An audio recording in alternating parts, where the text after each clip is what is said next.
citizens of the world. On July 10th of this year, Sandra Bland was pulled over for a minor traffic violation and arrested following an escalating conflict that alleged she assaulted the officer. Brian Insignia, later released, dashcam footage showed Insignia being unnecessarily violent as he slammed Sandra onto the ground. She was taken custody on the premise that she assaulted Insignia. On July 13th, 3 days later, she was dead. The official cause of death: suicide by asphyxiation. She killed herself using a trash bag found inside her cell. Sandra Bland, a woman of almost 6 feet in height, hung from a 5-foot wall partition. She died because she had marijuana in her system from 3 days ago and was intoxicated, and that affected her ability to think clearly. No, wait. She died after ingesting a, quote, significant amount of it in her cell. No. These are lies created by Texas State Troopers' false accounts as well as the Waller County Sheriff's Department. The truth is, Sandra Bland was murdered by the same people that swore to defend and protect the citizens of the United States. These men have no honor, and we cannot abide by their word or trust their so-called evidence. Sandra Bland was already dead in her mugshot. There are factors that stand by this conclusion as well as significant evidence. Waller County law enforcement was involved in tampering with much of the documentation as well as the mugshot. Allow us to run you through those points. Number 1.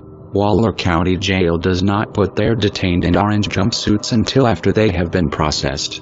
Evidence of this is all across their online records. Every detainee is in street clothes, looking straight at the camera, with their shoulders angled, and their bodies away from the wall. This brings us to point number 2. Look at her hair. Her locks are pointing back instead of hanging straight down. Her head is clearly resting on the surface behind her. Her shoulders are resting at a 180-degree angle, a clear sign that she is on the floor, and on her back. Another clear indication is cited when examining the fat on her face, as it is being pushed towards her ear by the force of gravity. Let's take a second and ask ourselves, why would law enforcement officials take a mugshot with the accused on the ground and on their back? More on that in a second. 3. If you look to the left side of her face, which is right of the photo, you can see that her face droops lower on one side than the other. This happens when oxygen is cut from the brain. Also on the right side of the photo, observing her neck, you can clearly see faded bruise marks present as well, a failed attempt at masking it by officials. 4. All documents submitted by the Waller County Police Department to the public as of now have been deemed unreliable, as there's heavy suspicion that all documents have been doctored prior to being released. She was not suicidal at the time of her arrest. If she was, why was she not put on suicide watch? Waller County officials do claim Bland spoke of an earlier suicide attempt. However, we have yet to believe anything they may say. There's no concrete evidence or prior medical history. 5. Officials, using the media to peddle their agenda, popularized the accusation that Sandra Bland first had marijuana in her system and that it somehow affected her cognitive ability to think straight and led to her suicide 3 days later. Then when they found out this wasn't a believable cause, they pushed another speculation saying that she either, quote, smoked or ingested a large quantity of marijuana in her cell. 6.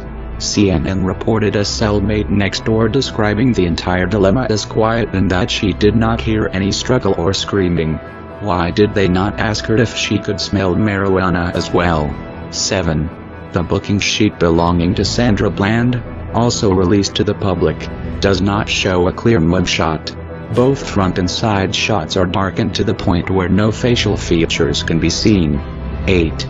Both the cell photo that was released as well as the dash cam were either edited or irrelevant.